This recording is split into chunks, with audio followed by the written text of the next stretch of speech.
Der Herr und sein Knecht. Kauert was der Herr und Kojaken was der Knecht. Kauert kommandierte nicht viel und Kojaken paradierte nicht viel. Denn sie machten te viel Kompanie beim Schnapsglase. Und der Schnaps, dat wird hier alle meket Herr und Knecht gleich. Des Abends hatten sie gewöhnlich beide de Kraune voll und duselten dann so schlackerbeinig ob ihre Schlafkabuisken. Dat sich der eine über den anderen schüppende. An der einen Wand hatte Kauert sin Külte und an der anderen Kojaken. Nu krabbelten sie sich eins ovens auch mal immer schönsten früh in ihre Bette und fingen an zu schnorken, also wann der Sägemühle ginge.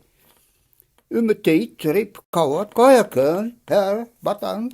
Kojaken, mij ducht, het trekt op der Kamer. Herr, dat ducht mir auch. Und zij schleipen verder. Niet lange door riep Kauert, Kojaken, Herr, wat an? Kojaken, mij ducht, dat venster staat open. Herr, dat ducht mir auch. Kojaken bleef liggen und zij schleipen verder. Niet lange daarna do had het wieder, Kojaken, Heer, wat dan? Kojaken, mij ducht, het heur wel goed, want dat venster touw weer. Heer, het doet mij ook. Kojaken aber bleef ruhig liggen und rübelte und reuerte sich nicht und zij schlöpen verder. Endlich riep Kojaken, maak dat venster touw. Für zijn Kommando kreeg Kojaken de Frochten, zochte seine Beine uit dem Strauch, stond op und machte das Fenster tau. Er krabbelte an der Wand rümme und kraub wieder ins Bett. Ob er in das Richtige kam, weiß ich nicht. Und sie schnarketen wir nur nauten. Aber nicht lange, da fängt Kauert ganz angsthaft an zu raupen. Kojaken, Kojaken, Herr, oh Herr, wat an? Kojaken, es liegen ein Kerl in meinem Bett. Herr, in dem meinen auch. Ich schmiete den Minen lerüt und ich stehn Minen auch. Und jeder fängt an, sich mit seinem Kerlke zu krasseln und dann gaftet ein Spratteln in der Bette, dass der Laken rieten und das Strauch rümmeflauch.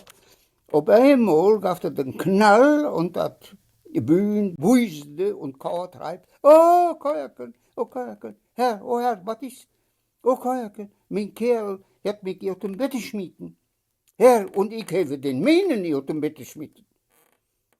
Als die Sonne allang aufgestung und die Ziegenherr bleich, da kam der Kleinknecht auf die Kammer und wollte den Herrn wecken und verwundete sich in den Daut, dat Kauert für den Bette lachte und Kojaken darinnen und dat das andere Bette Licht was.